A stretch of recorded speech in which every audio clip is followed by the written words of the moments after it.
Hello, we are back. Hello and welcome back. It is season four of An Unorthodox CEO. I am, as always, Steve Pickering, CEO of Sussex Beds, and today we are joined by Ollie Jeffs. Hello, Ollie. Ollie is the CEO of the Pelham. That's correct. That's yes? correct. Yep. Yes, CEO of the Pelham, which is a community hub which is focusing on mental health, youth work, and bringing people together. Is that right? That sounds about Does that right. sum it up It does. perfectly? Yeah. Yes. So welcome, Ollie. Welcome Thank to you. the podcast. Cheers. You are the first guest of season 4. That is an honour. Yeah, there's only ever going to be one guest of the opening of season 4, and that's you, Ollie. Yeah, well, thank you. Thanks for having me. So before we get chatting, don't forget that click that subscribe button because you don't want to miss any episodes in the future because, well, you don't, do you? No, it's just simple as that. Don't miss them. So click that subscribe button now. I know there's millions of you now just clicking as we speak. So thank you very much for clicking. Not that I can see, but I'm just hoping. Just hoping.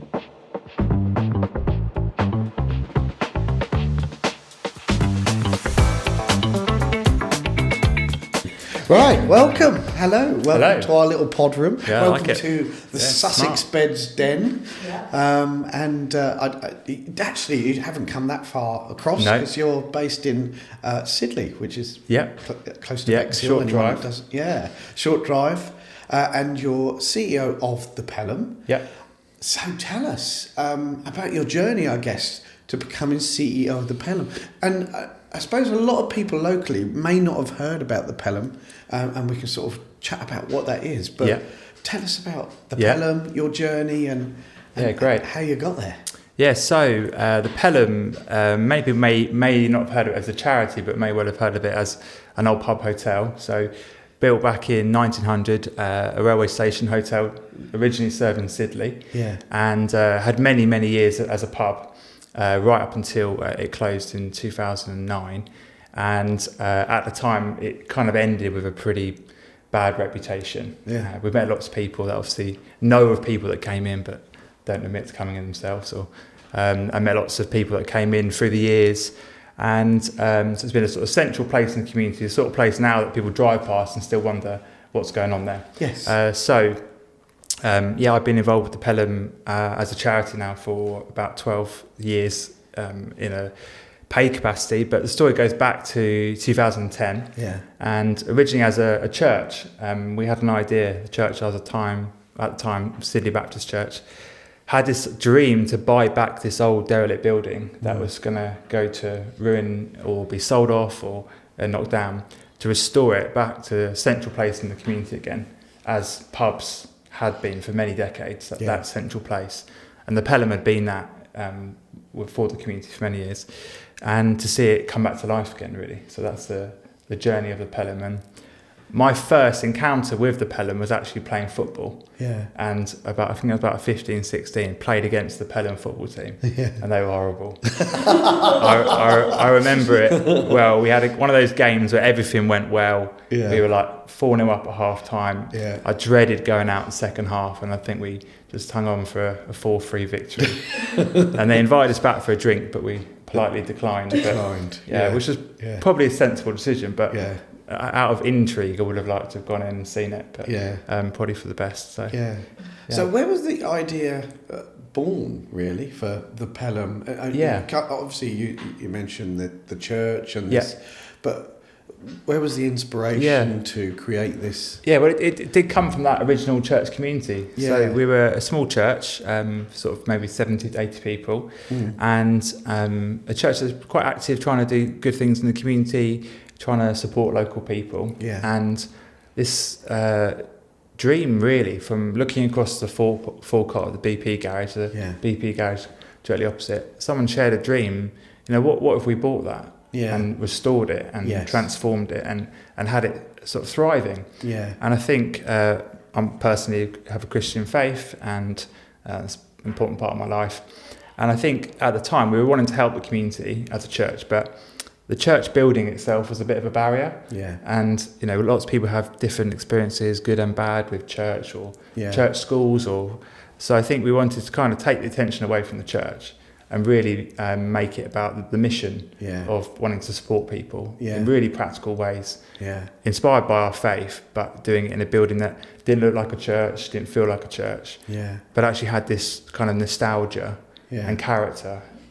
So we had to, originally it was on the market for £500,000 as a derelict, shut down pub hotel.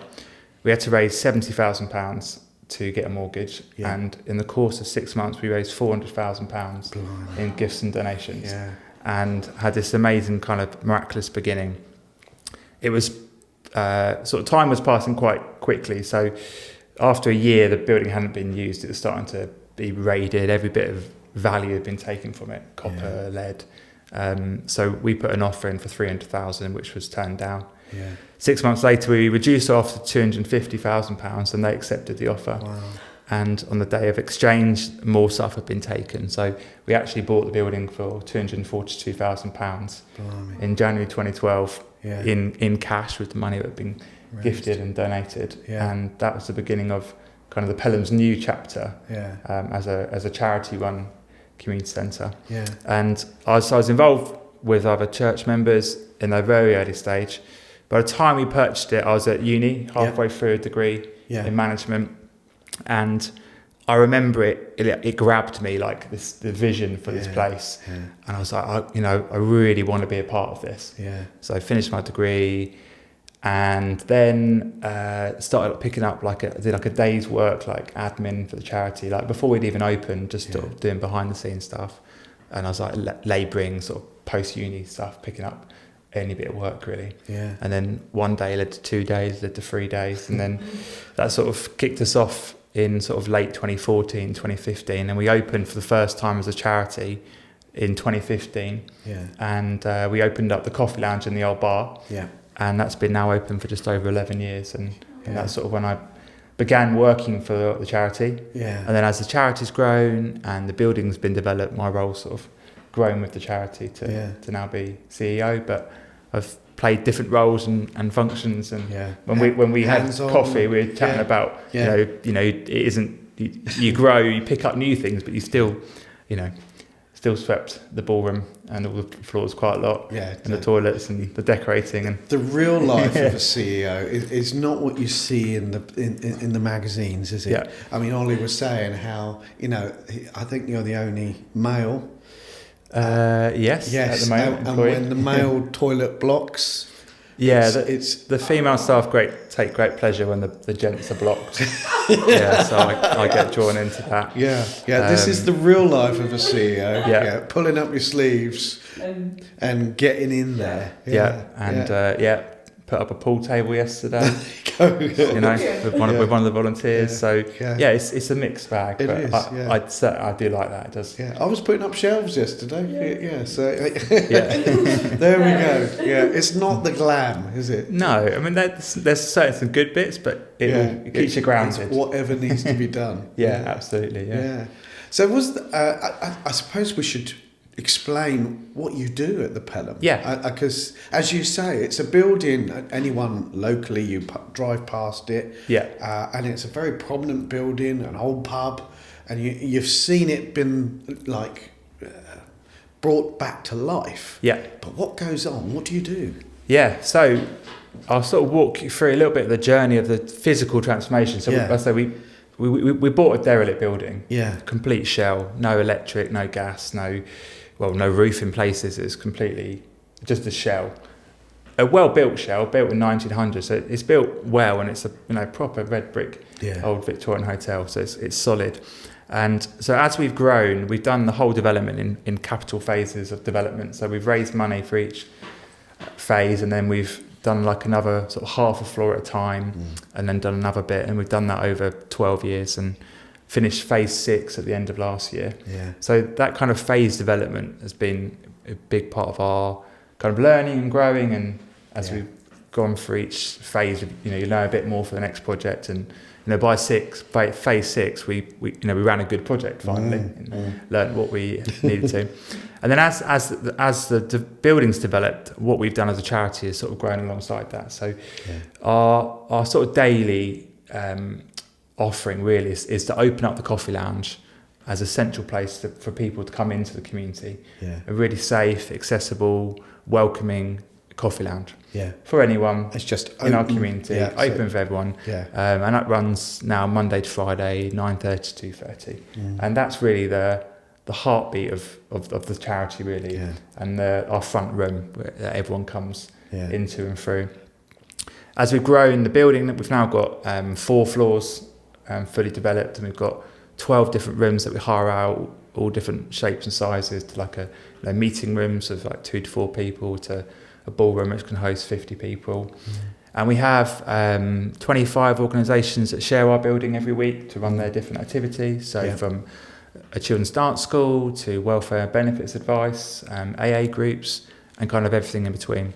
And then we have about 60 partners that use the building sort of less frequently, but regular bookings, all around providing practical support into the community. But as well as like sort of help, I think there's also that real social element as well. I think to have a really diverse community, you want to help people, but part of that is engaging with social activities, sport, as well as kind of the more kind of help around housing and welfare and benefits. So we try and have a really diverse and kind of full life at the Pelham. And then we run a project called Running Space, which is our suicide prevention project, which my friend and colleague Jackie launched about 9-10 years ago now. Really is with a vision to champion life and to beat suicide. And Jackie's got her own story around being a suicide survivor and a runner, and bringing people together through walk to run groups and building communities of people that find people that feel like them and that we can host. So we run sessions across Bexhill and Battle, sort of 5 sessions a week, running groups, and then we do suicide prevention training. And I guess as we've grown, are kind of on the end of the phone to support people. We're not a crisis service, but I think through relationship we kind of sit in that gap as well sometimes for people. We then run youth work, so we've done that now for about 8 years. After school youth clubs for secondary school age children, and also work within one of the local secondary schools. And we're really passionate about creating opportunities for young people in our community.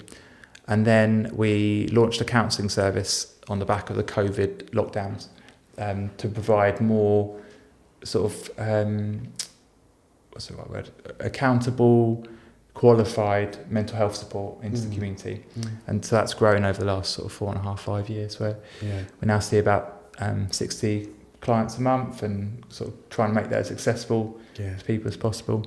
So we have quite a lot going on. We've got about 1,000 people a week coming through our doors. Blimey. And really at the heart of it is just bringing people together and trying to build a really resilient, connected community.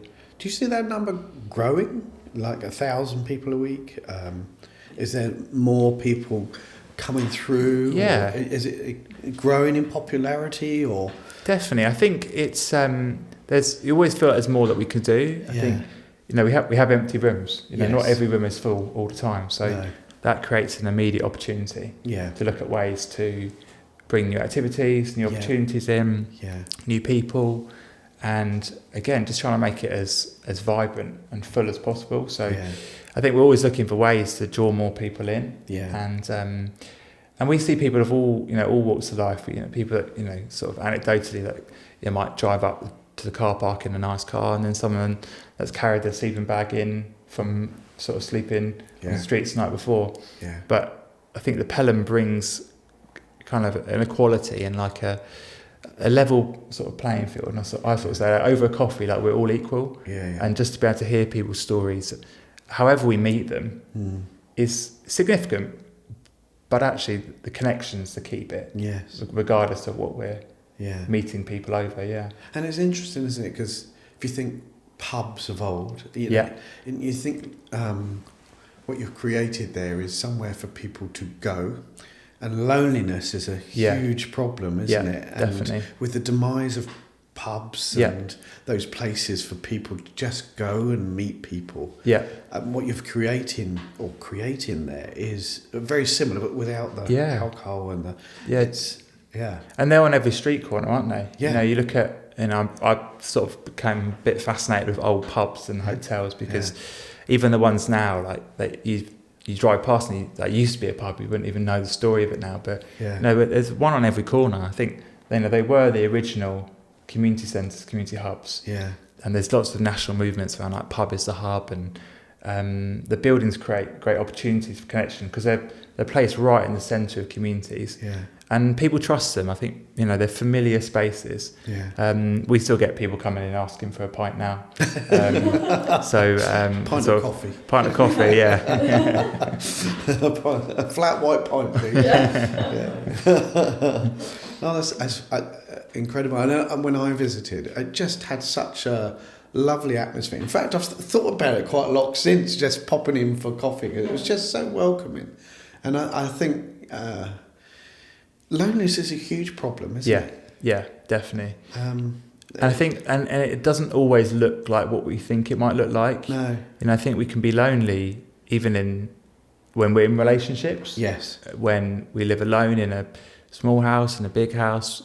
Like wealth doesn't make you not lonely. No. So I think it's really going beyond what you see, like someone living by himself of an old age. But I think loneliness is much more challenging that, and we've just launched a brand new group, a widowed brunch. Again, another way to try and connect with people that might be lonely, might feel lonely. And one of our team, it's part of their story and how they're feeling and support that they're looking for, and just sharing that. And we've only run it for a couple of weeks, but we're seeing people connect with us, some because we've already know them, but probably half of them are new people that have just seen. And they go, I can connect with that. It kind of is common. I'm going to find people that are experiencing a similar things that I am. Yes. And I think people find a lot of comfort in that. So any way to kind of overcome loneliness by bringing people together is really kind of the heart of what we do. Absolutely. Yeah. And you touched on suicide, which is a big part of what you do. Yeah. I mean, explain what you do and how you... approach that, because again it's a subject that we sort of just mumble away, isn't it? You don't talk much. It's a bit like the funerals and that. You don't talk about it, but explain what you do and how you help. And so the first part of the story is really for my friend and colleague Jackie, who's incredibly inspiring person, and part of her story is she called herself a suicide survivor.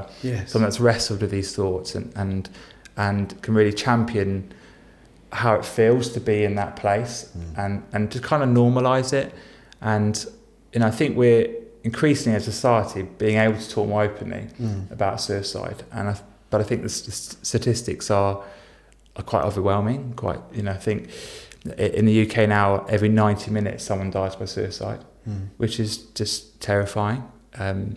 People of my age group, so anyone under 45, a man under 45, the most common way they would die is by suicide, and it's quite scary and overwhelming. And so I think we'd been on this mission anyway to try and talk more openly about suicide and look at training. The training we provide is all about looking for kind of like signs and symptoms that we might see in friends, in colleagues, in neighbours, in strangers. People like change of appearance or change of habits or things they might say. Anything we can do to try and support people at a time of need. And then for us as well, probably it changed it kind of even more so. I lost one of my best mates to suicide coming up to 5 years ago in 2021, who was also one of my teams and friends, family members, partners. And I think that's when it really became, I say in one sense a lie, but obviously it's about the completely opposite, death and grief. But we really felt it in a way that we'd never, most of us never felt it before. And I think for us, it's made it even more of a reason to talk openly about every angle of suicide, really, in helping people in kind of a preventative way.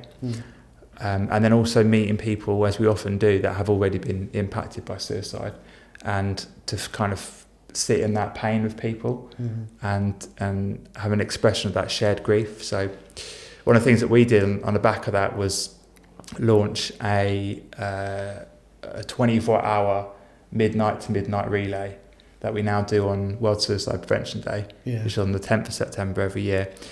And initially it was in response to losing our friend and loved one, and we just wanted to do something practical. So we've done it for 5 years now. We go out, do 5K relay runs, just as a way to get out and just be in our community, and to try and say to people that we're here to listen, and we're here to help. And as also we've kind of gone into the prevention side, like the suicide bereavement is now a big part of our counselling service and support that we offer. Again, one of the scary things about suicide is it doesn't discriminate against like wealth, family connections, history, even mental health. Like, you know, a good majority of people who die by suicide have no connection with a mental health service. No. So it's frightening in one sense, but because the challenge is so complex, it makes it a community issue and a social issue. And I think we all have a responsibility to look out for one another and to ask what feels like those difficult questions. But they can literally be life-saving. So what sort of things are you saying that you should ask? Or well, I think one of the myths that we kind of talk against is that if you mention suicide, you see someone, a loved one or even a neighbour, you know, there might be, you know, change in their appearance. There might be kind of maybe a scruffiness, or maybe you maybe see that they've behaving in a different way, withdrawn, not the same. I think some people say, or fear that if you say, you know, how you doing? They might try and avoid the answer. One of the things we train in sort of evidence is that to ask a really specific question, and as a dialogue, is like, you know, are you thinking about suicide, or are you having any thoughts of suicide, or are you thinking about taking your own life? And those questions can feel like really scary to say, and the fear is that you might put that thought into someone's mind. But evidence suggests that isn't really the case. I think for some people they might just go, oh no, I'm not. That's not at all on my thought, and you can kind of be like, okay, that's relief. But you know, but what is up? Because you're not quite the same. You haven't, you know, we all went out for a drink, or you didn't come, or you haven't seen you at football, whatever it is, for a while. And then of course, if people say, yeah, I am, like, then I think then it's an opportunity for them to share their burden and to know that someone else knows. And that can feel like a huge relief as well, that people have been seen and heard. So that question, it can be feel so scary to ask. And I find myself in situations that I've asked it, and I always feel kind of anxious about it, but I'm always relieved when I do. And I've had both answers. But I think they both come with a relief, because you're looking out for something, and someone feels seen and heard. And I think again, that connection, that any way to combat loneliness can be genuinely life-changing. So do you think that's what's driving up these numbers, loneliness and disconnect? I think so. I think so. And I think there's some amazing suicide prevention work and suicide bereavement support across the country, and we went to a conference last week, and it might sound like quite a depressing day, and it is overwhelming and emotional, like a suicide bereavement conference, but it's so full of hope. But I think the scary thing is, as much as we all know about charities that we can go to, like, the rate hasn't yet dropped. So I think that's the drive to, like, we need to, you know, keep going. We need to be having really open conversations with our friends and colleagues, and just being brave enough to ask that question. And it is scary, but I think it's worth asking. And to put ourselves out there. And you know, the worst someone could say is, well, no. You know, that's a good answer. Yeah. Great. Yeah. But That's right. just to know. Yeah. But yeah, I think it is. I think it's, and of course, people have a choice. Like, you know, they might not be telling you the full truth. No. But I think, but you can go back to them. Like, you know, we've got our gut. And I think we have a gut feeling. I think we can use that for our own benefit, but for the benefit of people. And sometimes you just feel like, I've walked past people before and I've just turned back around and just something didn't quite feel right. So I think us all, if we can feel that someone's not doing right, just ask them how they're doing. And that, as you just said there, the positive answer is no. What do you do if they say yes? What is the response to someone that says yes? Yeah. We would say just to listen and to leave space. My friend Jackie, she's great. One of the things she says is that often life will find a voice, and people are almost often people are having a cry for help. They want to be heard. So I think sometimes just leaving space for people to find their voice again. I think there's some really practical things to do. Yep. So, you know, if someone's life is in danger, then call 999. No, it's an emergency response. It's a real life threat. And then you go down to like the crisis support, like Samaritans, you know, to ring 116, 123. Yeah. There's some brilliant resources nationally to connect people.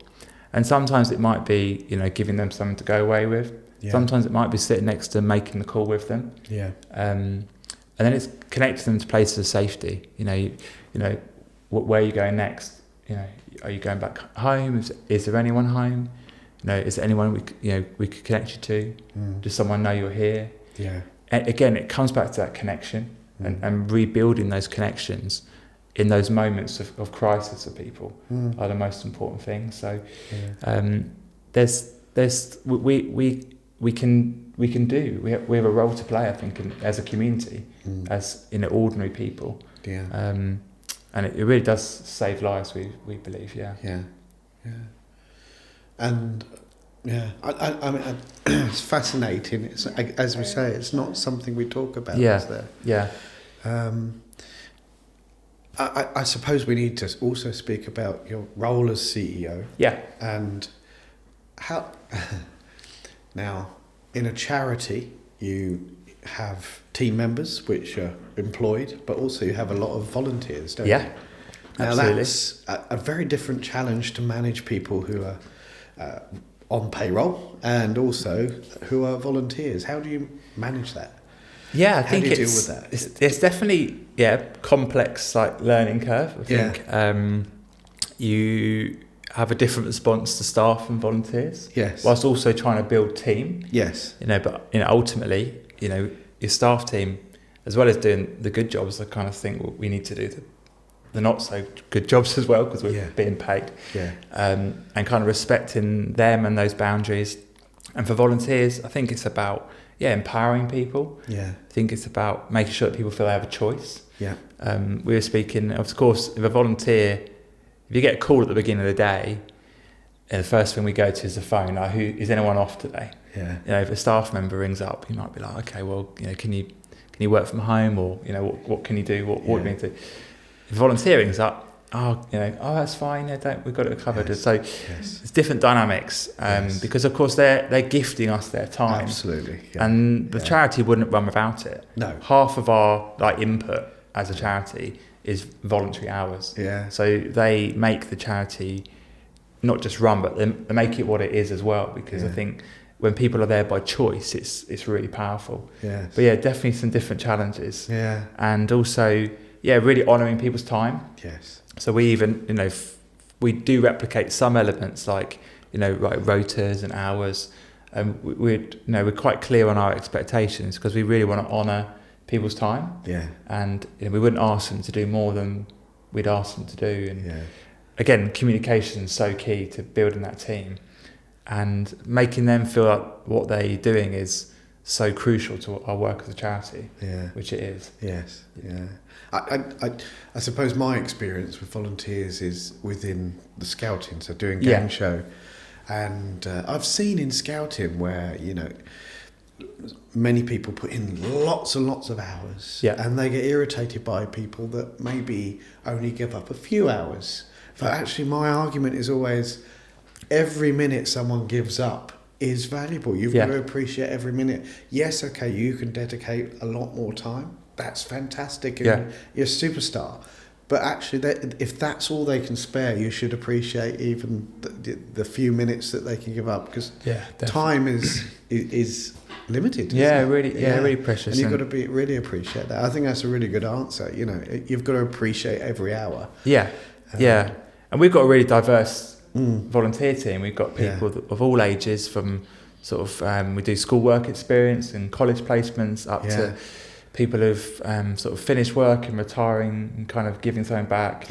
Got people that have got work through volunteering through us, and then they've sacrificed a day's work every week to come back and work with us in the voluntary capacity still. So you manage different people and different commitments in a bit differently as well. It's kind of like even more bespoke, I think, for what they are. But the hours they give are just so precious, and the people, and also I think one of the greatest compliments we get, and we always pass this on, and so when in our coffee lounge people don't realise that the team serving them are volunteers. And I think we've got such an amazing team of volunteers. They carry the heart of the charity so well. And then you tell people they're volunteering. It's incredible, their tell commitment. You what, the flat white I had when I popped across. Oh my goodness! It was, we like our coffee. I do like. Yes, I do. It was an incredible one. If anyone wants a lovely coffee, go to the Pelham. It was awesome. What do you find the most challenging thing of your role? What's the most difficult? What do you find the most stressful? I guess. I think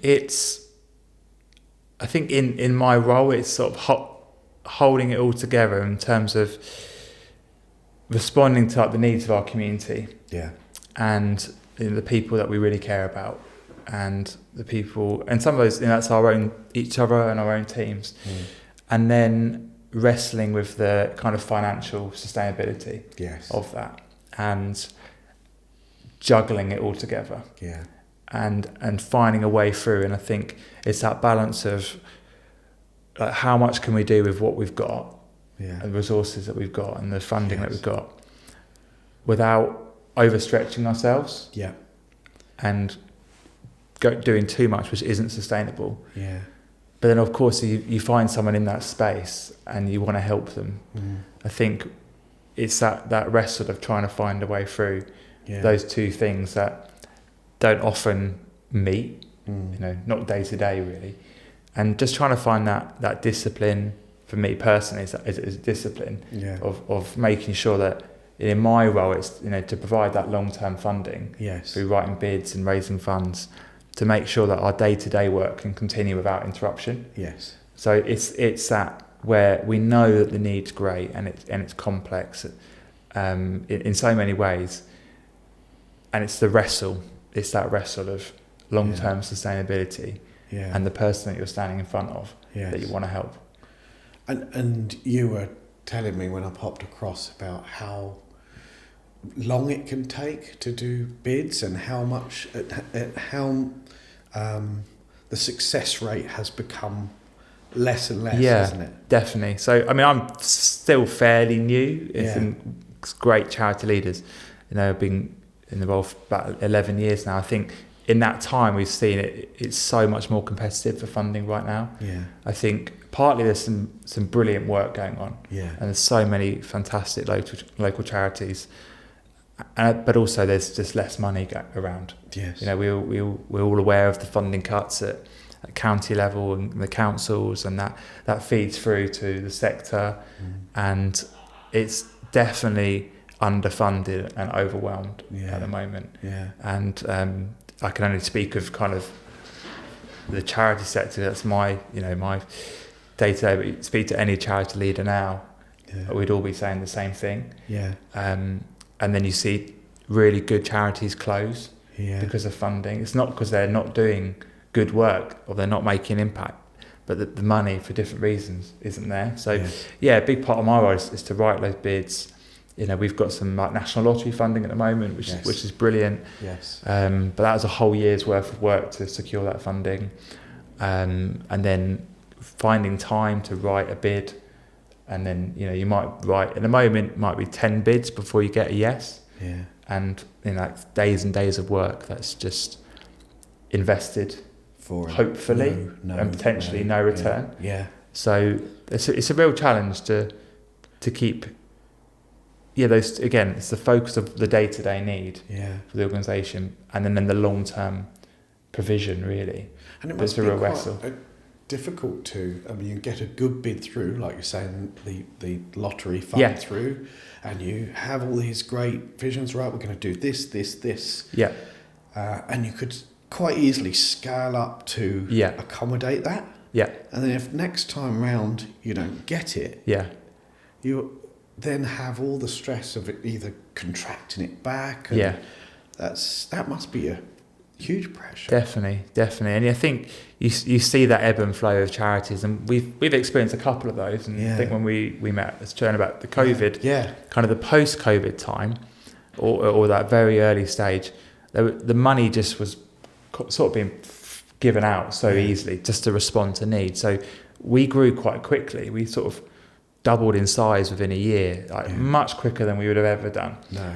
But it then created this huge challenge to then keep funding it. Yes. And then we spent the last 3 years sort of stepping down from that spot and consolidating and going through difficult times with staff and redundancies and programs ending, which is really not what we want to do. Yeah. I think consistency is so important, that if you want to run something and it's working well, you want to keep it going. Yeah. And it's so frustrating from our perspective, but it's so difficult to then take away services that people are really benefiting from because there's no money to run them anymore. Absolutely. And again, it's kind of anti everything that we do, like connection and what it might have an impact on someone's mental health. So it's that reality is really difficult. So how do you juggle which services you keep and which ones you don't? And so much of our funding is related sort of directly to certain projects and areas. So they're all kind of restricted funds. Right. So in one sense, it kind of makes the decision for you. Right. So if you haven't been able to raise funds for a certain area, like, for example, like a craft group, then that craft group comes to an end. Right. So we try, as a big pusher in the sector, to kind of fund what's called like core work, which is really that freedom for us as charities to say, this is working really well, so we're going to kind of channel our resources to this area, rather than that project that we thought would be excellent, but actually we haven't met the right people, not enough people coming along. Yeah. But because our funding's often restricted to certain projects and people, it can be difficult sometimes to really focus on what's working really well. No. So we're trying to get more and more into core funding,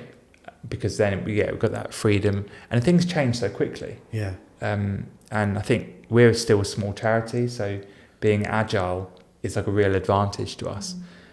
And sometimes the funding can be the restrictive factor, even when we've got the funds, the money. So funders are getting there, because I think lots of charities are going back saying, actually, we thought this would work, it hasn't worked, can we spend it on this? Okay. And that's beginning to change. Yeah. So I think, and that's really a good way of working. Yeah.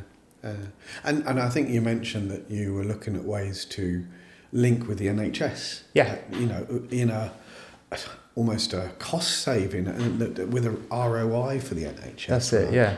And how would that work? Is that progressing, or do you come up against barriers when you're trying to do that? I think, because you had a doctor on, I forget his name. Dr. Nick. Yes. And we were kind of on that other side of that perspective that he was sharing. So we've had some support and some funded through the NHS. It's called the ICB, but it's kind of was previously Hastings and Rother Clinical Commissioning Group. And we had some early funding to create the Pelham as a local infrastructure to support other groups. And that's kind of got us off the ground. Yeah. And we've been having that funding programme. So very small but like steady amount of funds over 7 years. And then the new NHS plan, which Dr. Nick shared is around getting care closer to the community. Yeah. So taking services out of the hospital into community spaces where people feel comfortable, familiar, and then delivering sort of health outcomes within the spaces. So we've done a lot of work around non-clinical health and wellbeing, so connection, combating loneliness, which is major NHS priorities. Yeah. And now we're starting to do a bit of clinical care within our non-clinical space. Yeah. So on our latest development, we put in like a GP room basically, and we're looking to provide sort of clinical services. It might be vaccination drives, it might be health checks within that space in a setting that people feel really comfortable with. So again, low barriers to coming along. People that wouldn't go to a GP surgery but might come to the Pelham because it doesn't look like a GP surgery or feel like a GP surgery, but go behind one door and you can get support that you need. So we're trying to work within that realm, helping to provide a solution really to NHS challenges around funding, trying to make the money go as far as possible. And I think within the community there's a real strong partnership. So as well as the charity sector, we've got really strong relationships with district, town and county council, with local NHS and all the different sort of healthcare providers, trying to provide what they're calling like neighbourhood health, which is a community solution to our own health of ourselves, of our people that we live and work with. So we see ourselves kind of creatively in that space now, helping to ultimately improve people's health and well-being. That's really interesting actually, that it's linked to the doctor. Dr. Nick, like, Yeah. do that, and that's what. There's a lot of joined up work that's going behind the scenes of key decision makers in different cross-sector organisations coming together because we're all working towards the same priorities. Absolutely. And we can all do better with that partnership, but there is a real desire to work together. Do you think that's happening, or do you think it's slow and sticky? And it's slow at times. I think these are big organisations with big budgets or not. We see councils going bankrupt. And we know there's very little money around, so that slows it down. But I think through relationships, through the people you get to know, there is a genuine desire to make it work. That's good. I think that there's, we've just done a little pilot project around blood pressure checks. Got one of our volunteers who used to be a nurse and said, would you run 10 community sessions? And we took 50 people's blood pressure, worked with the NHS locally to share that data and then help improve health outcomes and get people a kind of a more urgent doctor's appointment if their blood pressure was high. So that kind of way that we can do quite small things, but it can have quite a big outcome for someone. We're trying to explore and sort of push those boundaries of what we can do to support, and then particularly around mental health, around counselling. You may be familiar if you talk about CAMS, like young people's mental health. Huge waiting list. Well, we're trying to say, well, we feel we could help you with those people, and we're seeing young people, but we need to sustain ourselves financially. So it's that wrestle of providing the provision that we need with what we can offer. But you can see the benefit there. I mean, one of the things Dr. Nick said was, the volume of people trying to get appointments. I mean, it's in a positive way with all the information, go to your doctor if you cough for more than 2 weeks or all of this stuff. And it's all right, but it creates a volume to the GP, doesn't it? And what you're saying there is you can filter some of that so that, the urgent ones then go forward. Like you're saying about measuring blood pressures and things like that, it means this one does need to see and help filter so that the people that really need the service get through is what you're saying. Absolutely.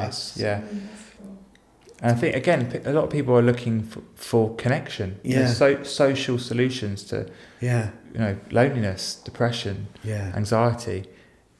places, and there's some brilliant, so many brilliant charities out there that do that for sort of specific people groups, like Care for the Carers, supporting people that might be struggling with loneliness because they're a sole carer at home.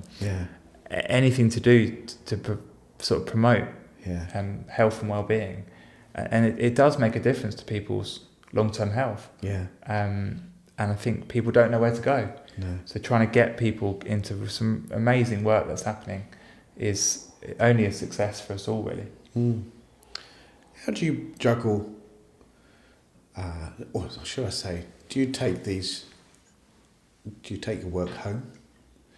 As in, there's a lot of pressure there, a lot of people that are dependent on you, and the worry of, we'll be able to fund this. Does that go home with you? I'm going to answer as if my wife was in the room. Yes. She would say, yes, I do.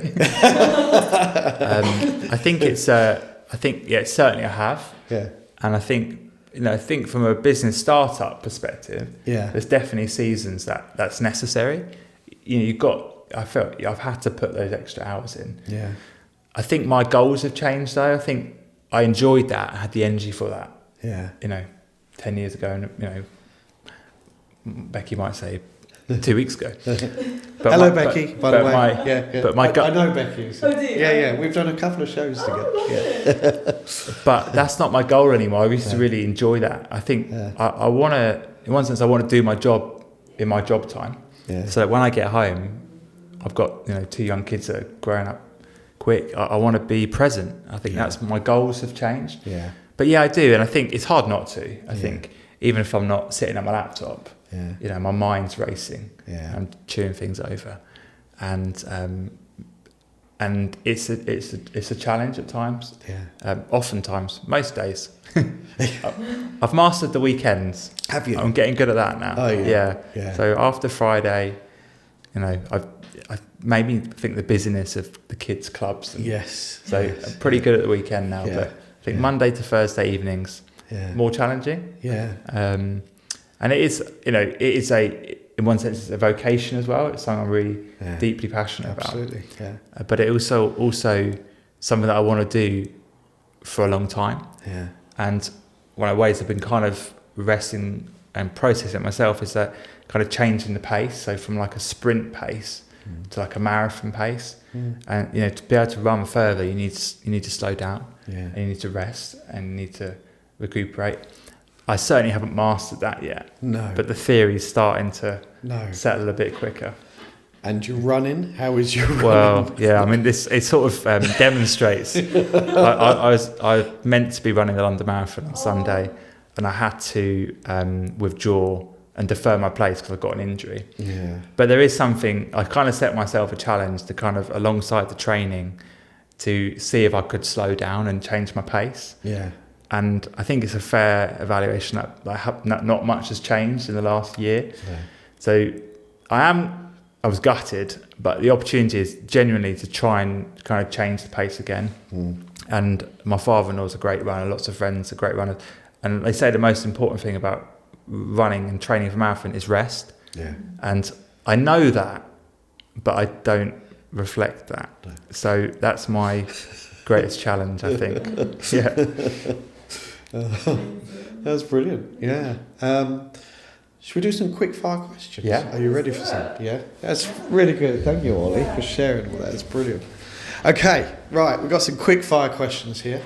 I've got, let me just count, 1, 2, 3, 4, 5 quick fire questions. Okay, here we go. So, go-to way to switch off after a long day. Exercise. Whether it's running, football, the gym, Yeah. just getting out, put the podcast on them Yeah. in my AirPods and doing something physical. Yeah. Definitely. And escaping. Escaping, yeah. Who is your team? Who's your team? I don't think I have a team anymore. You don't? It was Okay. it was Spurs, but I'm sort of trying to detach myself from it at the moment. Yeah, exactly. So, I mean, and by the time this comes out, it might be relegated. They might be. Oh my goodness. Really depressing. Yeah. Oh my goodness. I can't believe you're friends with Josh. Yeah, I know it's challenging. Yeah, there must be. Yeah, I'm surprised you talked to each Hopefully, I won't see him on the way out. Okay. If you could master any skill instantly, what would it be? That's a good question. I love that question. Yeah. Do you know, I think it'd be singing. Singing? Or dancing. Like my wife can sing. And she can. And I love kids have watching Britain's Got Talent now. Yeah. I find singing so emotional. Yeah. And I love to sing. Yeah. But people don't love to listen to it. So I think to sing, people that sing, I think it's amazing. Yeah. And if I couldn't sing, to be able to dance, I think dancing is really cool. And again, I can't do that either. So, for those that can sing and dance, it's a bit unfair really, but I can't do either. I think you need to come along and do the charity show with us. That would maybe. Because I enjoy it. It's not a lack of confidence. I can't sing and I can't dance. But I didn't want to say that, Steve, but I've seen you in a couple of shows. You make a great pirate. Yeah, that's about the limit. Good pirate. Okay, third question. Best piece of advice you've ever been given? Oh yeah, I thought of my nan with this actually. Oh. She says to me, and she passed away a few years ago now, 5 years ago, but she said, "Don't burn the candle at both ends." Right. So you're a recurring theme for my upbringing in life, and I haven't conquered that yet, but it always sticks me. And one day, I won't, and hopefully not too many days. But to relate, I was saying earlier, I need to stop saying yes to stuff. Oh yeah, put that was one of my skills actually. Oh, is it? What skill? Saying no. Oh, really? Yeah. Oh no, I seem to say yes to everything, and then as in I don't say no, but to say no would be a great skill. It would be a brilliant skill. No, without letting people down. Yeah. Oh. Okay. Question number 4. Go to dinner after a long day. Yeah, I think with enough energy to sit at the dining table, a Thai.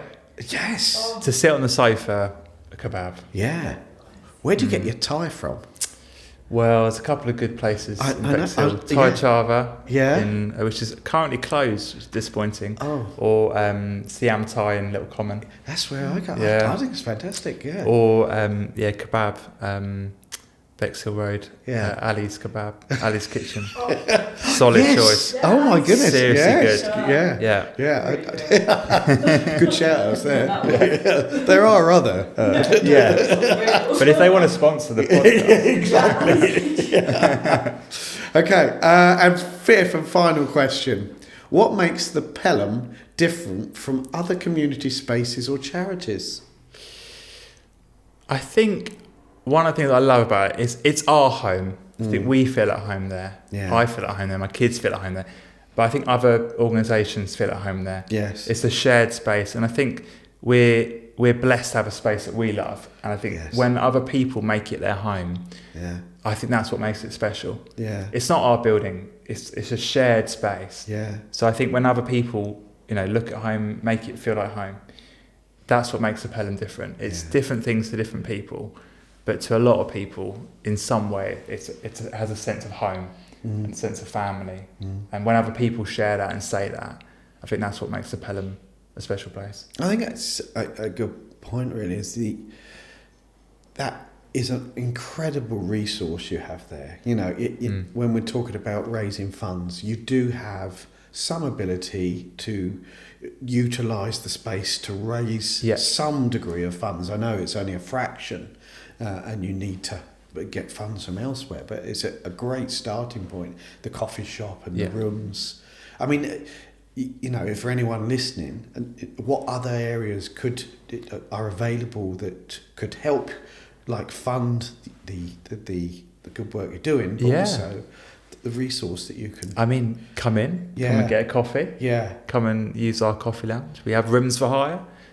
All sorts of different things. So it all goes back businesses, in the budget. For businesses, we've got office space, we've got training venues, we've got spaces for auditions and rehearsals and meetings. So it really is a flexible space. Anyone needing space. Yeah, and to share the opportunities like our counselling service to come for our sessions. Yeah. come and join in, and whether it's in a paid or just participating, all of that does help, because the more we do, the more we can demonstrate we're doing, the more likely it is to get funding. We have a small group of faithful regular donors that give monthly to us. All those things, that kind of the general fund is so important for us. But just come and see, choose to use the Pelham for something, try it, give us a try. All of those things definitely just help to sustain it and keep it going, keep the doors open. Where do you see yourself in 5 years? Oh, well, I see myself at the Pelham. Yes. I think one of our dreams that we've thought about and really excited about is could we do it again? Yes. Could we take another building in another community? And it sort of terrifies me at the same time. But loads of questions. But I think we've always thought that if we can do it once and we can get it right and learn lessons, and it could be like a prototype. The replication of it in other communities. And one of the greatest compliments that we ever get is when people say, I wish I had a Pelham in my community. And I think, there's pubs all around the country that are closed. So there's natural spaces to move into. I think in 5 years, I'd love for there to be another expression of the Pelham in another community. And this is our base, our home, but to share what we know and to sort of see another community sort of come together. If we could be a part of that, that would be really exciting. That's great. Fantastic. Wow. Great. Thank you very much, Ollie. Thanks for coming in and chatting to us. It's been a really good. I think we've touched on some very important subjects that maybe don't get spoke about enough, and love what you're doing there. I loved coming along. I will be in again for another coffee because it was fantastic. Great. And probably use your rooms as well. We're always looking for. So that's fantastic. So that's it. So next week we're going to be joined by Adam Hankinson, Manager Director of Furniture Sales Solutions, and how training and sales expertise. We'll be talking to him about the future of the furniture industry and a new book that he's launching, Selling Furniture. There we go. Everybody wants to tune in for that one. So that's a wrap. We have new episodes dropping every single Wednesday, so don't forget to tune in. And if you want any more unfiltered business talk, you can find me on Instagram, YouTube, and LinkedIn at An Unorthodox CEO. So, finally, if you're listening while you're laying in bed, you've just woken up, good morning and welcome to the pod. I hope you have a fabulous day. The sun is shining at the moment. Hopefully it is on the day that you listen. If you're strolling along the prom, what a lovely day to stroll along the prom. Do you know what? There's nothing better, is there? Yeah.